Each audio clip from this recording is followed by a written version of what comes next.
Carissimi telespettatori, eccoci insieme come ogni venerdì, i nostri amici dello SPI CGIL e non solo, adesso scoprirete anche perché, ci supportano e soprattutto vi danno consigli e suggerimenti per poter vivere meglio e soprattutto vi rendono partecipi delle tante battaglie che sostengono, che iniziano, che fanno eccetera per i pensionati e le pensionate, non solo a livello regionale ma a livello nazionale. Tanto c'è sempre da fare e allora Rosanna Bettella ben ritornata qui con noi. Grazie di essere presente come appunto segretaria regionale SPI CGIL Veneto e ben arrivata anche Nicoletta Bernardi che è la responsabile settore energia Federconsumatori Veneto ed ecco qui spiegato l'ulteriore presenza e spiegare il mistero, diciamo così, di questa appunto specificità particolare sarà lei come segretaria. Perché? Come mai questo interesse molto forte e volontà di parlare dei temi dell'energia? Perché cercheremo di affrontare questi ma non soltanto, quindi allertare le persone anziane a che cosa? Sì, al fatto che c'è un cambio del mercato dell'energia, nel senso per quanto riguarda luce, gas, e quindi dopo Nicoletta ci darà le spiegazioni più dettagliate, più tecniche, più precise e proprio perché c'è questo cambio ogni giorno sempre di più dai giornali, soprattutto dalle televisioni che è il luogo di informazione, il mezzo di informazione preferito dai nostri pensionati, si viene bombardati con notizie che non sempre sono veramente esatte e precise, quindi siccome noi vogliamo che invece i nostri pensionati siano ben informati per non essere presi per il naso, insomma imbrogliati anche tante volte, abbiamo pensato di organizzare questo incontro affidandoci alla Federconsumatori, che è la nostra associazione dei consumatori e che insomma segue molto attentamente queste materie, quindi è un supporto davvero importante di cui chiediamo ai nostri iscritti, ai nostri pensionati di servirsi. Insomma ci sono sportelli in tutte le nostre sedi con la Federconsumatori, per cui quando ci sono queste specifiche tematiche è bene insomma andare da chi ne sa, no? Perché tante volte la pubblicità è davvero ingannevole.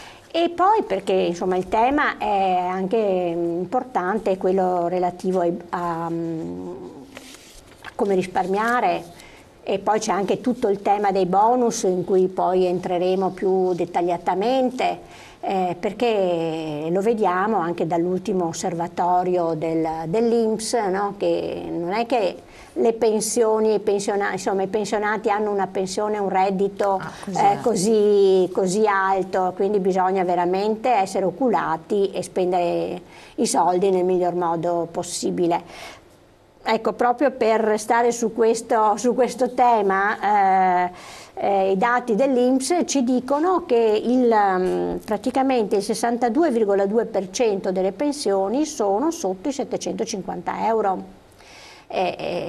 Questo è un quadro mica molto incoraggiante, no? E se poi parliamo di donne, io ho questo debole perché le donne sono comunque una fetta della popolazione ancora parecchio discriminata a tutti i livelli, sia nel mondo del lavoro e anche nelle pensioni. Il 75,5% delle donne è sotto i 750 euro, che poi anche di queste la maggior parte hanno o pensioni di reversibilità o pensioni sociali, perché magari non hanno mai lavorato. Quindi davvero persone che devono stare attento a come spenderle. In più, se hanno per l'età più avanzate, di solito sono donne sole, perché anche qua c'è una maggioranza di donne ultra ottantenni, no?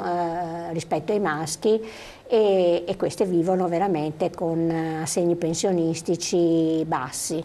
E quindi bisogna trovare tutte le strade perché possano risparmiare, perché possano farsi bastare questo poco reddito. Ecco. Per cui insomma è importante. E anche quel discorso delle bollette, poi parliamo degli oneri di sistema eccetera, sono particolarmente gravosi. Sono persone sì, che sono anche vulnerabili perché magari si fanno convincere o rispondono in modo avventato delle proposte che vengono fatte. Infatti bisogna stare attenti alle telefonate, ai messaggi appunto come dicevo dalla televisione, perché tutti sembrano offrire gratis i loro servizi e invece non è mai così. Ecco, quindi attenzione, quindi. In modo particolare, adesso andiamo un po' nello specifico, lo spiegheremo naturalmente con calma, supportati da slide, per cui cercheremo anche di essere il più chiari possibile, perché giustamente abbiamo affrontato altre volte questi temi, però non sono di semplice comprensione, per cui quando c'è da fare attenzione bisogna essere molto molto cauti. Certo. Che cosa è importante sapere o che gli anziani pensionati sappiano? Allora, diciamo che una notizia che allarma particolarmente in questo periodo è la fine del mercato di maggior tutela. Questo è stato sancito dalla legge della concorrenza che è stata approvata ad agosto, e la fine del mercato tutelato sarà il 30 giugno del 2019, quindi dal 1° luglio 2019. 2019 ribadiamo, sì, quindi non è 2019, non quest'anno, il prossimo. Quindi se la legge quello che stabilisce la legge della concorrenza verrà confermato, dal 1° luglio 2019 non avremo più il mercato di tutela. Allora, non serve fare allarmismi, non c'è obbligo di fare nessun tipo di cambiamento. Il punto focale qual è? La differenza tra il mercato di tutela e il mercato libero, che forse non per tutti è chiaro, è che nel mercato libero il prezzo della materia prima, quindi del kilowatt, del metro cubo, è stabilito dall'azienda e può essere rinnovato, generalmente viene rinnovato dai 12 ai 24 mesi, mentre nel mercato di tutela noi il prezzo della materia prima lo riceviamo direttamente dall'autorità, che lo aggiorna trimestralmente in base al costo del mercato della materia prima, appunto. Le offerte nel mercato libero possono essere anche vantaggiose rispetto al mercato tutelato. Il punto è, come dicevamo prima, che bisogna sapere innanzitutto qual è il consumo di ognuno di noi annuale e poi, in base a quello, analizzare bene quali sono le proposte. Perché effettivamente chi ci spinge a passare al mercato libero proprio in previsione del 2019 sono spesso offerte più pubblicizzate, ma che magari non hanno il vantaggio di altre, sempre nel stesso mercato libero, che però possono avere un effettivo risparmio. Quindi bisognerebbe farsi tanti preventivi, un po' come quando uno va a comprare qualche cosa, una macchina o qualcosa del genere, avere tanti preventivi, fare tante valutazioni, poi vedere quella più conveniente e che possa essere seria? Diciamo che noi abbiamo un numero spropositato di esercenti, sono più di 400 per l'energia e più di 300 per il gas. E potrebbero anche essere tutti validi, ma poi le offerte è difficile valutarle, perché mentre quando parliamo di telefonia il cambio dell'offerta è più facile, è più chiaro, o quantomeno sembra un po' più chiaro, per l'energia è proprio più complessa anche la bolletta in sé, quindi sappiamo che oltre al costo della materia prima ci sono un sacco di costi fissi, di tasse, e appunto tra cui proprio gli oneri di sistema di cui parleremo dopo, ai quali non si può prescindere. Ecco. Quindi quello che volevo sottolineare in base su questo punto è proprio il fatto che non si devono fare scelte affrettate, non c'è la necessità, l'urgenza di cambiare venditore, fornitore al momento. La legge della concorrenza stabilisce che se al 1° luglio 2019 un cittadino consumatore non ha ancora effettuato una scelta, può passare al servizio di salvaguardia. Quindi non rimane comunque, anche ipotizzando che non ci sia una delibera ministeriale da qui al 2019 che dettagli che cosa succederà e che cosa si può fare prima di quella data lì, alla peggio ci sarà questo servizio di salvaguardia, che verrà portato avanti, verrà preso in carico secondo delle aste che farà l'autorità da appunto il venditore, che avrà un prezzo più concorrenziale rispetto agli altri. Perfetto, comunque sempre se una persona ha dei dubbi, delle perplessità, può anche rivolgersi a voi, che potete anche valutare, aiutare, insomma supportare le persone in questo, no? Certo. L'abbiamo già detto, però lo ribadiamo visto che ci siete anche voi come esperti, le telefonate che vengono fatte, molto aggressive, lo avete sottolineato anche voi, inducono le persone a rispondere in senso affermativo per far accettare un contratto telefonico. Sì. Noi sconsigliamo sempre di accettare questi contratti.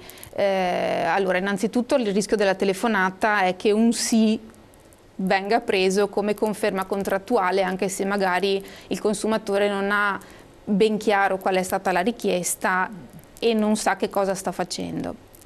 Quindi l'unica salvezza è quella di evitare proprio di portare avanti queste telefonate. Quindi io dico, piuttosto buttiamo giù la cornetta, piuttosto di magari ritrovarci con un contratto che non abbiamo richiesto. Anche se in ogni caso Federconsumatori insomma, aiuta i cittadini anche in questo caso qui. Ci sono delle possibilità di fare reclami per contratti non richiesti, quindi riuscire a ritornare nel fornitore precedente. Quindi questo è molto importante. Qualche suggerimento da aggiungere in questi casi, quei errori che possono essere fatti di frequente, oppure magari per chi anche si trova appunto a non poter affrontare l'onere delle bollette? Intanto, allora rispetto, questo è sul mercato libero, no? E quindi intanto abbiamo già appurato che non c'è nessuna urgenza e che bisogna andare al 2019. Al 1° luglio 2019. Poi, sì, guardate, siccome proprio in questi giorni sta girando una pubblicità in cui dice solo 30 giugno, scadenza 30 giugno, senza aggiungere l'anno, no? Già abbiamo ricevuto telefonate allarmate da parte dei nostri pensionati. Ecco, bisogna veramente stare molto molto attenti. No, sì, bisogna fare in modo, siccome i nostri pensionati, come dicevo, hanno pensioni mediamente basse, ci sono tanti altri modi anche per venire incontro al caro bollette. Per esempio ci sono protocolli che vengono fatti anche con i comuni, ma anche con noi stessi, in cui si chiede la rateizzazione delle bollette invece che pagare 3 volte all'anno, ma la possibilità di pagare una volta al mese, in modo che insomma uno non si trovi con dei carichi più alti, e questi, insomma, queste intese sono ben salutate, le salutiamo insomma positivamente, perché è un venire incontro alle persone con difficoltà. Ma poi ci sono anche intese proprio che abbiamo fatto come organizzazioni sindacali, no? per avere degli sconti sulle bollette. Recentemente è stato rinnovato con Ascotrade, no? Che coinvolge più province, e in cui c'è uno sconto proprio al metro cubo, no? del gas, e questo insomma c'è stata una valutazione che rispetto a un'utenza media, siccome è previsto un ISE fino a 18.000 euro, che è anche un ISE piuttosto alto, però insomma questo è un segnale che c'è una sensibilità da parte di alcuni operatori alle tematiche che è sociali. Importante. Insomma, si è calcolato che possono risparmiare intorno ai 200 euro all'anno. Non è poco, no? Con 200 euro si possono comprare delle cose importanti, per cui ecco. Questo è quello che si fa anche noi come organizzazioni sindacali, come organizzazioni dei consumatori, no? Cercare di venire incontro a chi sta peggio, insomma. Assolutamente, dopo torniamo sul tema anche delle bollette, dell'energia, la liberalizzazione, gli oneri di sistema. Colgo l'opportunità perché è bene sempre ribadire il concetto. Voi come SPCGIL comunque vi occupate ancora del discorso delle pensioni, far verificare le pensioni. Ah beh, certo. Quindi lo ricordiamo. Ah beh, questo Questo ormai è, come dire, il nostro tratto distintivo, direi, no? È il nostro lavoro quotidiano ai nostri sportelli, è quello proprio di fare un controllo puntuale delle pensioni, soprattutto di quelle basse, perché guarda caso le persone più in difficoltà, che hanno meno strumenti culturali, che hanno pensioni più basse, sono anche quelle che non sanno quali sono i propri diritti. Assolutamente, infatti volevo leggere questo, il messaggio che è arrivato poco fa in regia, vediamo un attimo se ce lo rimettono in onda cortesemente, che adesso lo leggiamo. Eccolo là. Buongiorno Elena, fatemi capire come mai le donne hanno pensioni più basse degli uomini, ma i soldi che ho versato in 35 anni di lavoro non hanno sesso. Non so se è una donna o se è un uomo. No, un uomo questo penso. Vabbè. Perché... Allora, perché hanno versato meno contributi? Sì, allora, perché le donne mediamente lavorano meno anni degli uomini, perché sulle spalle delle donne c'è il lavoro di cura. Quindi donne che stanno a casa per le maternità, a parte i mesi obbligatori, per esempio tutti i congedi parentali, no? Congedi facoltativi, hanno riduzioni di contribuzione, oppure il fatto che una donna al lavoro proprio per ha lavoro a casa che l'aspetta, non so, fa meno straordinari, partecipa meno a progetti di produttività, di solito sceglie il part-time rispetto al maschio, no? Sono la maggior parte le donne che fanno il part-time per poter fare l'uno e l'altro lavoro. E poi comunque hanno anche redditi più bassi? Allora, diciamo, dal punto di vista teorico no, perché i contratti non fanno distinzioni, ci mancherebbe, no? Distinzioni fra donne e uomini. È nella realtà, è nel lavoro concreto che poi si attuano le discriminazioni. Perché se appunto io non ho i servizi pubblici dove mandare i miei figli piccoli all'asilo nido, non ho nonni a disposizione, insomma non ho tutta una serie di aiuti, cerco di far conciliare il lavoro con la mia vita familiare e quindi, ripeto, il part-time riduce di fatto drasticamente la pensione che avrà una donna sì, quando ci andrà in pensione. Poi adesso con tutto il tema delle pensioni e dell'allungamento dell'età pensionabile c'è anche quell'aspetto, ecco. Perfetto, riprendiamo, andiamo in pubblicità veramente rapidamente, poi siamo di nuovo con voi in studio.